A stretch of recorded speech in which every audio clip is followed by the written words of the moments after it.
Shalom Bapak Ibu Saudara yang dikasihi Tuhan. Bagaimana kabarnya kita hari ini? Saya percaya semua pasti dalam keadaan baik-baik saja. Puji Tuhan, kita akan lanjutkan bacaan firman Tuhan kita hari ini. Tapi sebelumnya kita akan berdoa terlebih dahulu. Mari kita berdoa. Dalam nama Tuhan Yesus, terima kasih Tuhan untuk hari ini. Kami akan memulai untuk bersama-sama merenungkan kebenaran firman-Mu. Tolong kami supaya Tuhan memberikan hikmat marifat atas kami. Tutup bungkus setiap kami dengan kuasa darah-Mu Tuhan. Apapun yang kami baca saat ini, apapun yang kami renungkan melalui kebenaran firman-Mu hari ini, boleh menjadi kekuatan dan rema atas kami. Dan terlebih ajarkan kami untuk dapat melakukan setiap firman-Mu pada hari ini dalam hidup kami. Terima kasih Tuhan Yesus, kami sudah berdoa dan mengucap syukur. Haleluya, amin. Puji nama Tuhan. Kita akan melanjutkan bacaan firman Tuhan yang terambil di dalam Matius pasal yang ke-19 ayat yang ke-13 sampai dengan yang ke-15. Saya memberikan tema renungan hari ini, kenapa Tuhan ingin kita seperti anak-anak. Yesus memberkati anak-anak. Lalu orang membawa anak-anak kecil kepada Yesus, supaya ia meletakkan tangannya atas mereka dan mendoakan mereka. Akan tetapi murid-muridnya memarahi orang-orang itu. Tetapi Yesus berkata, biarkanlah anak-anak itu, janganlah menghalang-halangi mereka datang kepadaku. Sebab orang-orang yang seperti itulah yang mempunyai kerajaan sorga. Lalu ia meletakkan tangannya atas mereka dan kemudian ia berangkat dari situ. Puji Tuhan. Bapak Ibu Saudara yang dikasihi Tuhan, di perikop ini bisa kita bayangkan betapa sibuknya Tuhan Yesus saat itu dalam pelayanannya. Saya berpikir kesibukan Tuhan Yesus pasti ya, secara manusia itu bisa membuat Tuhan letih. Nah, di tengah keletihannya pelayanan, di tengah keletihannya melakukan banyak mujizat, tiba-tiba ada orang-orang yang datang membawa anak-anak mereka kepada Tuhan. Dari sini kita bisa bayangkan bagaimana ributnya anak-anak ini. Sebenarnya menurut saya harusnya Tuhan bisa saja menolak mereka, tapi itu tidak dikerjakan oleh Tuhan. Dan apa yang terjadi? Murid-murid Tuhan Yesus mengusir orang-orang ini. Bahkan murid-murid Tuhan Yesus berkata, jangan susahkan guru, biarlah untuk perkara sekecil ini, aku pun masih dapat mengatasinya. Nah, Bapak Ibu Saudara yang dikasihi Tuhan, murid-muridnya bereaksi keras, melarang orang-orang ini mengganggu Tuhan Yesus dengan membawa anak-anak mereka kepada Tuhan Yesus. Tetapi reaksi Tuhan Yesus itu malah sebaliknya, reaksinya begitu berbeda. Tuhan Yesus justru menegur murid-muridnya dan berkata kepada mereka, biarkan anak-anak itu datang, jangan menghalang-halangi mereka untuk datang kepadaku. Bapak Ibu Saudara yang dikasihi Tuhan, dari reaksi yang ditunjukkan oleh Tuhan Yesus atas kejadian ini, pasti ada hal yang penting yang begitu menarik perhatian Tuhan. Mari kita lihat bersama-sama hal apa yang begitu menarik perhatian Tuhan Yesus, terlebih tentang anak-anak. Yang pertama, bagi Tuhan, anak-anak itu sangat spesial di hatinya Tuhan. Mari lihat ayat yang ke-14. Tetapi Yesus berkata, biarkanlah anak-anak ini, janganlah menghalang-halangi mereka datang kepadaku. Kata jangan menghalang-halangi mereka datang kepadaku, kalau kita renungkan, ini benar-benar menunjukkan bahwa anak-anak ini sangat spesial bagi Tuhan. Bahkan bisa dibilang mereka itu memiliki jalur khusus loh untuk datang di hatinya Tuhan. Sekalipun mereka masih kecil, tetapi hidup anak-anak ini sangat berharga bagi Tuhan. Nah, Bapak Ibu Saudara yang dikasihi Tuhan, Kita mau belajar dari apa yang Tuhan Yesus kerjakan, apa yang Tuhan Yesus lakukan, yaitu menghargai dan mengasihi anak-anak.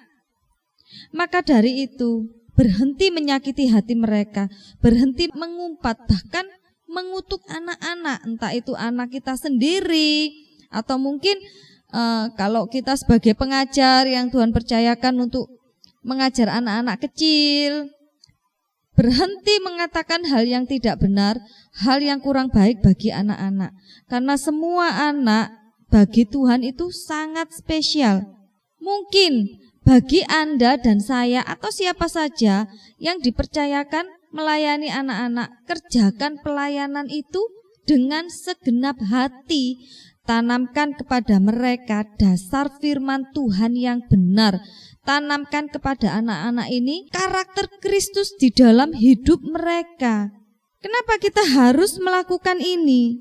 Karena nantinya merekalah yang akan menjadi penerus tidak hanya bagi keluarga, tidak hanya bagi pelayanan, bahkan anak-anak ini loh juga akan menjadi penerus bagi masa depan bangsa. Masa depan bangsa maju atau tidaknya itu tergantung dari sumber daya manusia yang ada. Tetapi jika sumber daya ini sejak kecil belum ditanamkan karakter yang benar, maka ketika dia dewasa, dia tidak akan dapat menjadi sumber daya yang baik, yang unggul.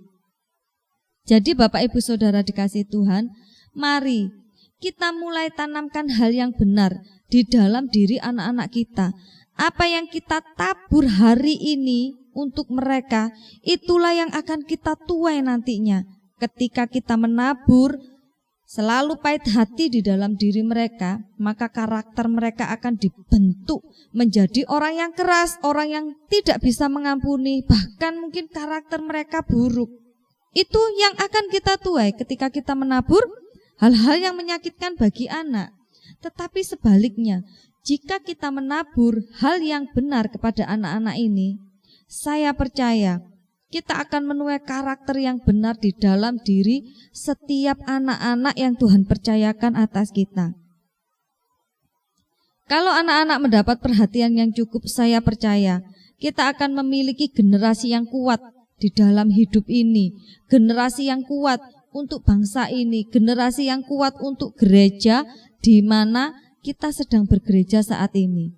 Untuk itu Bapak Ibu Saudara yang dikasihi Tuhan, tetap doakan mereka supaya mereka menjadi anak-anak yang takut akan Tuhan, supaya mereka menjadi anak-anak panahnya Tuhan, supaya mereka benar-benar hidup mereka diberkati oleh Tuhan dan mereka bisa menjadi berkat untuk sesamanya. Jadi Bapak Ibu Saudara yang dikasihi Tuhan, belajar seperti Tuhan Yesus. Kalau anak-anak ini bisa begitu spesial di hati Tuhan, kita belajar untuk membuka diri kita belajar untuk membuka hati kita dengan mengasihi anak-anak yang Tuhan percayakan kepada kita, entah itu anak didik atau anak kandung kita. Jika Tuhan sudah percayakan anak-anak ini kepada kita, berarti Tuhan memberikan kepercayaan untuk menanamkan hal yang benar kepada anak-anak ini.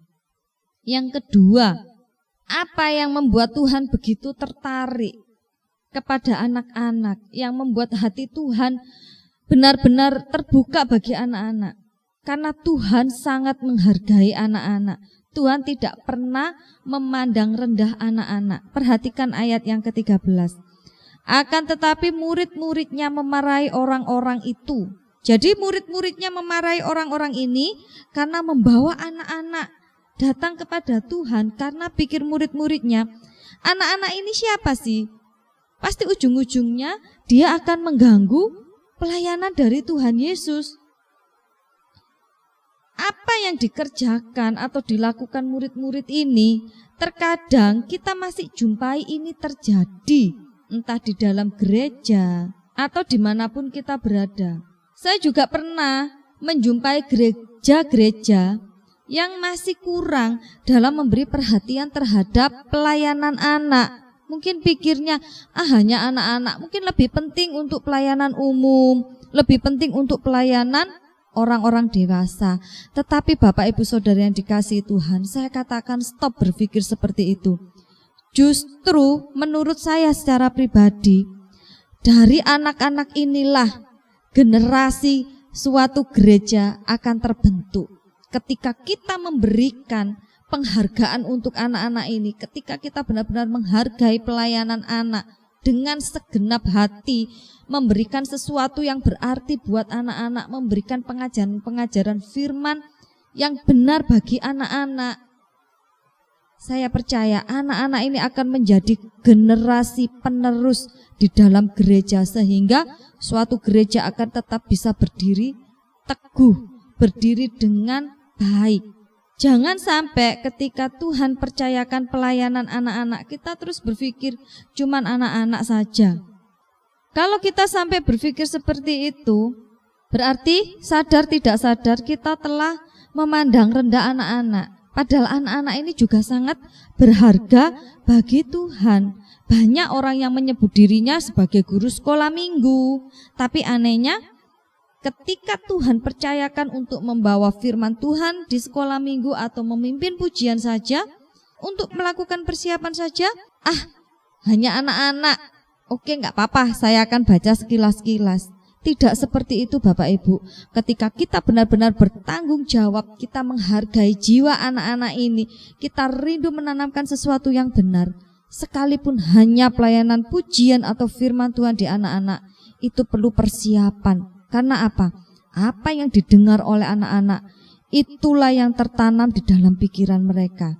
Ketika kita mengajarkan kebenaran firman hanya sekedar saja, yang penting tugas saya selesai, kasihan anak-anak ini.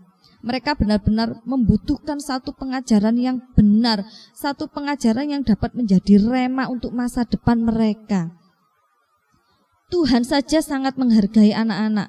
Sekalipun murid-muridnya saat itu marah kepada mereka, tetapi yang luar biasanya Tuhan tidak pernah berhenti untuk melayani, untuk memperhatikan dan untuk mengasihi anak-anak ini. Mari Bapak Ibu Saudara yang dikasihi Tuhan, kita belajar untuk menghargai anak-anak yang Tuhan percayakan di dalam hidup kita. Apalagi setiap orang percaya yang sudah dipercayakan untuk melayani anak-anak ini, jangan pernah meremehkan pelayanan anak.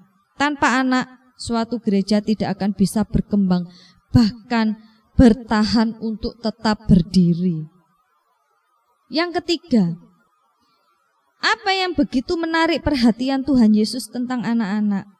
Tuhan Yesus melihat anak-anak ini dapat dijadikan contoh dari ketulusannya mengenai kerajaan surga.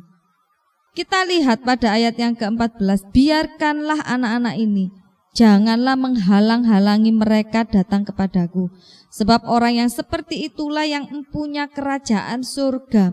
Kenapa Tuhan Yesus menjadikan contoh? Untuk bisa masuk ke dalam kerajaan surga, kita harus memiliki karakter atau sifat seperti anak-anak. Bukan berarti kita harus kekanak-kanakan dalam hal berpikir. Tidak, bukan seperti itu. Tetapi Tuhan mau kita itu belajar dari ketulusan anak-anak. Hati anak-anak ini sangat polos, hati mereka sangat tulus. Apapun yang mereka ajarkan, itulah yang tertanam di hati mereka. Ketika kita mengajarkan kebenaran firman Tuhan, ketika kita mengajarkan siapa Tuhan yang sebenarnya, saya percaya kalau pengajaran itu benar, itu akan menjadi rema buat anak-anak kita. Dan itu yang akan membuat pondasi iman mereka menjadi kuat. Anak-anak itu datang kepada Tuhan dengan hati yang tulus. Hatinya polos apa adanya. Dan itulah sebabnya kenapa Tuhan contohkan untuk dapat masuk ke dalam kerajaan sorga. Datanglah seperti anak-anak yang memiliki hati yang murni, hati yang tulus, hati yang bersih. Setiap pengajaran firman Tuhan yang kita terima itu adalah kebenaran. Itu yang Tuhan inginkan, belajar seperti anak-anak. Anak-anak itu tidak banyak protes, tetapi anak-anak itu selalu merenungkan setiap apa yang dia ajarkan.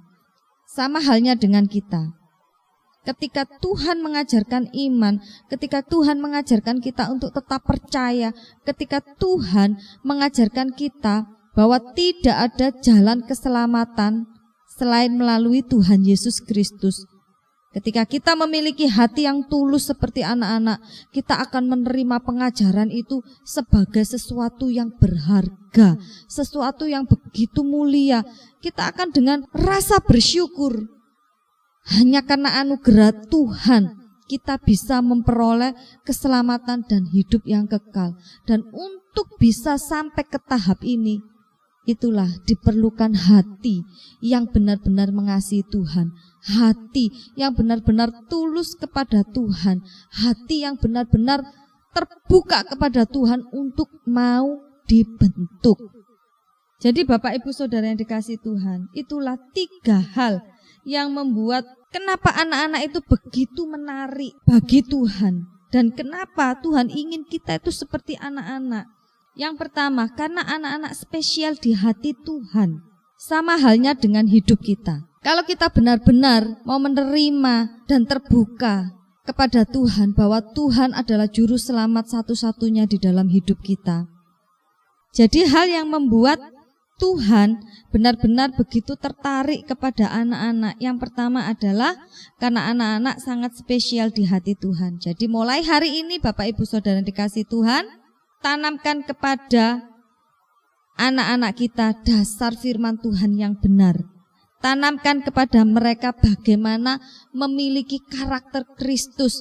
Jangan pernah meremehkan anak-anak. Sekalipun mereka masih kecil, mereka juga jiwa yang butuh untuk mendengar keselamatan. Jiwa yang benar-benar butuh untuk mengetahui siapa Tuhan mereka. Yang kedua, mengapa anak-anak begitu menarik perhatiannya Tuhan? Dan kenapa kita harus bisa seperti anak-anak?